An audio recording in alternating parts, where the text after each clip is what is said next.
पंडाल नहीं, मेरे बाबा का निज निवास है। शिव पुराण कथा में शिव जी ने तुमरुका जी की साक्षी में चंचुला देवी को वचन दिया है। चंचुला पृथ्वी पर जहां शिव महापुराण की कथा कलयुग में होगी, मैं 12 ज्योतिर्लिंग छोड़कर, कैलाश छोड़कर 7 दिन वहां निवास करूं, मैं वहां निवास करूं।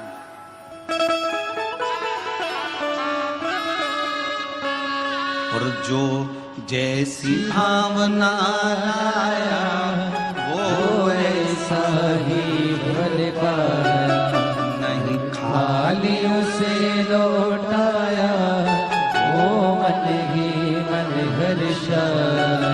और कर दिया माला का शिवारे, खा दिया भंडार काशी वाले, कर दिया माला का शिवारे, लुटा दिया भंडार काशी वाले।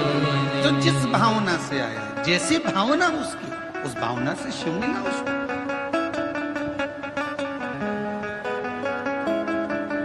अब इतनी लाखों की भीड़ में पंडालों में जगह नहीं है, लोग बाहर बैठे हुए हैं, गाड़ियों पर चढ़े बैठे हैं, जगह नहीं, रोडों पर बैठे हो। इतनी लाखों की भीड़ में आपके अंदर क्या है, क्यों आए हो, क्या मांगने आए हो, क्या लेने आए हो, शिव से क्या कहने आए हो, हमको थोड़ी ना मालूम, हमको नहीं मालूम। पर आप जिस भावना से आए हो, जिस भाव से तुम पहुंचे हो, शिव वो देता है।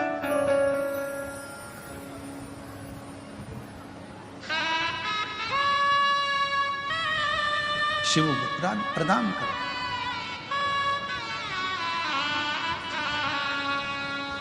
तीन स्थान पर अगर मौन भी बैठे हो तो शिव देता है।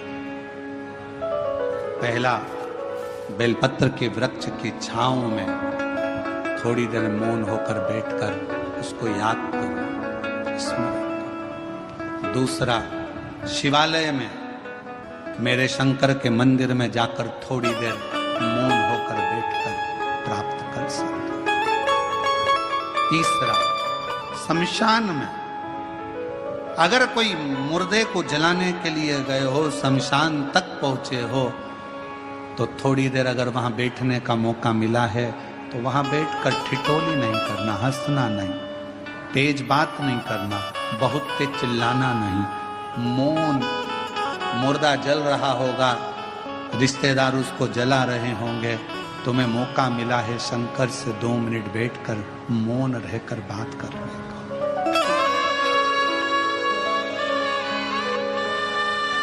आज के जमाने में लोग शमशान में भी अगर जाकर बैठते हैं तो इतनी ठिठोली, इतनी बातें करते हैं, इतना हंसते हैं, कोई गुटखा खाता, कोई पानी पीता, कोई कुछ करता।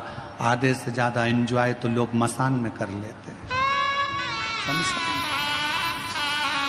मौका मिले, सेवा करने का मौका मिले तो कथा, अगर आपके नजदीक में शिव पुराण की कथा हो रही है, सेवा करो। जैसे कई माताएं पानी की बोतल लाती हैं, कोई पाउच लाता है पानी का, कोई टॉफी लाता है, कोई बिस्कुट लाता है, कोई खाने का सामान लाता है। हम इधर रोड से आते हैं, हमने देखा कि वहाँ पर राजस्थानी माहेश्वरी समाज की ओर से स्टॉल लगा हुआ है, लोगों को कभी खिचड़ी कभी पोहा बांट रहा है। इधर तो हम गए नहीं तो हमको मालूम नहीं, 4-5 रोड है, हम कोई एक ही रोड से, जजमान हमारे को जिस रोड से ले जाते हैं वहीं से चले जाते हैं। हमने देखा और ये विश्वास कहता है, जैसे इधर राजस्थानी महेश्वरी समाज स्वल्पहार बांट रही है, तो मेरा मन कहता है, मेरा विश्वास कहता है कि जितनी रोड होगी, सब रोडों पर कोई ना कोई समाज किसी ना किसी रूप में सेवा जरूर कर रही है। कहीं पे सेन समाज बैठी है तो वो कटिंग दाढ़ी फेरी कर रही है, कहीं पर कोई बैठा है, कहीं किसी रूप में बैठे हैं। मैं सारी समाजों को मैं हाथ जोड़कर नमन करता हूं आपके चरणों को कि इन पूरे भारत की भूमि पर अगर कहीं एकता देखना हो तो एक बार शिव महापुराण की कथा में आकर देखो, सारी समाज लगी रहती है। विशाल संचेती जी तो इसको आगे कथा को लेकर आए, संचेती परिवार तो कथा लाया है, जीवन जी तो कथा लाए हैं, ये पूरा परिवार कथा को लेकर आया। संचेती परिवार, रविंद्र कुमार जी हुए, जीवन जी हुए, ये सब कथा को लेकर आए और इनकी मित्र मंडली और इनके सारे साथी इस कथा को लेकर आए हैं। और इस कथा को सबसे ज्यादा संभाल रहा है तो पूरा बेजापुर का एक एक बच्चा संभाल रहा है।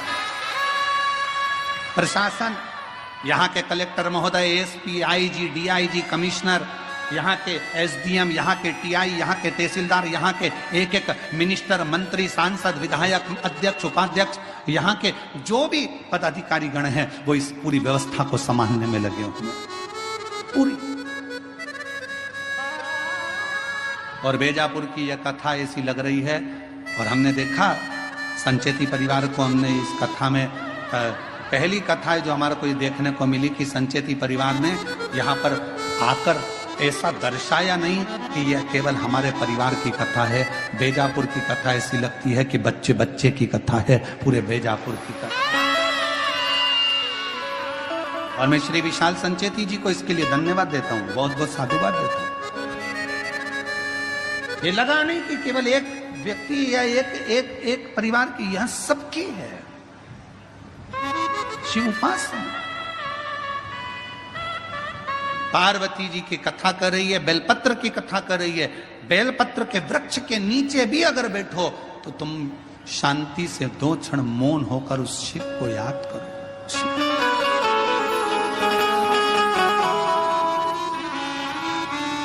आप शंकर जी के मंदिर जा रहे हो तो उस शिव को याद करो। एक बहन ने अपना फोटो लगाया है कावड़ यात्रा का सीहोर का।